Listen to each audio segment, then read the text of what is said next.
तो स्कूल का एग्जाम आपको कैसा लगता है? आसान? क्या लगता है? आसान है? कुछ बच्चों को ये एग्जाम डिफिकल्ट लगता है, कुछ लोगों के लिए स्कूल एग्जाम भी डिफिकल्ट होता है, कुछ लोगों के लिए स्कूल एग्जाम इजी होता है, राइट?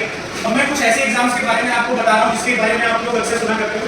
अगर आप ना ग्रेजुएटेड हो, यूजी, अगर आप ग्रेजुएटेड हो, आपने बीए किया हुआ है, बीएससी किया हुआ है, बीकॉम किया हुआ है, या आपने है ना इंजीनियरिंग की हुई है, या आपने एमबीबीएस किया हुआ है, कोई भी आप ग्रेजुएट हो, राइट है क्या?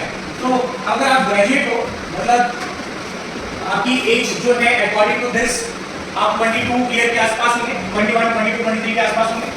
इस एज में जो सबसे टफेस्ट एग्जामिनेशन होता है ना, सबसे टफेस्ट एग्जामिनेशन कौन सा होता है? The toughest exam, toughest exam कौन सा होता है? अरे इस समय मेरी एडवांस में यूपीएससी एग्जाम देते हो, आईएएस एग्जाम देते हो, ये सबसे टफेस्ट एग्जाम होता है। अगर एग्जाम की टफनेस की बात करूं तो एज के अकॉर्डिंग होगा ना। मैं आप लोगों के लिए बोलूं कि तुम्हारे लिए यूपीएससी सबसे डिफिकल्ट है, तुम कौन सी क्लास में होगे? तुम 9th क्लास में हो, तो ये आपके लिए डिफिकल्ट होगा, इसलिए तो आप एलिजिबल ही हो। तो अगर आप ग्रेजुएट में हो तो टफेस्ट एग्जाम क्या है? यूपीएससी। और अगर आप क्लास 12th में हो, 12th पास आउट कर चुके हो, तो सबसे टफेस्ट एग्जामिनेशन में से एक है जेईई एडवांस का पेपर है, ये टफेस्ट एग्जाम में से एक है।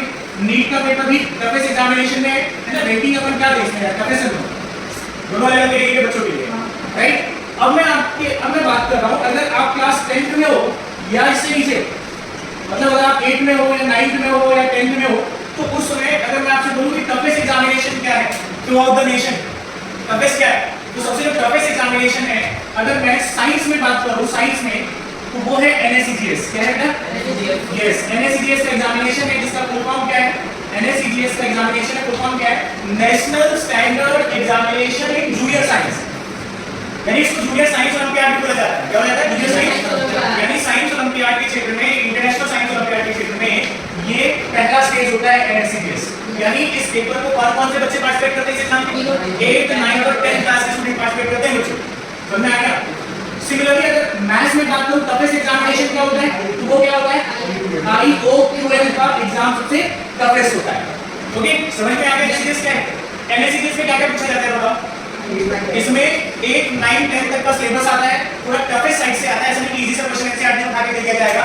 हर एक टॉपिक का डेप्थ एनालिसिस से क्वेश्चन आता है, फिजिक्स आएगा, केमिस्ट्री आएगा और बायोलॉजी पूछा जाएगा, राइट? यानी जितने भी आईआईटी और नीट की तैयारी करने वाले बच्चे हैं या फिर फ्यूचर में उनको रिसर्च में जाकर पढ़ाई करनी है, वो सारे बच्चे क्या करते हैं? इस तरह के एग्जामिनेशन में जरूर पार्टिसिपेट करते हैं। जिनको फिजिक्स में, साइंस में ज्यादा इंटरेस्ट है ना, वो बच्चा अपने आप को और ज्यादा एक्सप्लोर करने के लिए फिजिक्स, केमिस्ट्री, बायोलॉजी का एक चैलेंजिंग एग्जाम में पार्टिसिपेट करता है, व्हिच इज कॉल्ड एनएससीजीएस।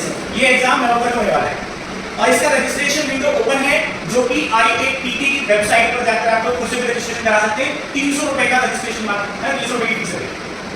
आगे समझ में? आई होप क्लियर हो गया है। तो आप लोग सभी एटलीस्ट पार्टिसिपेट जरूर करेंगे। Okay, thank you.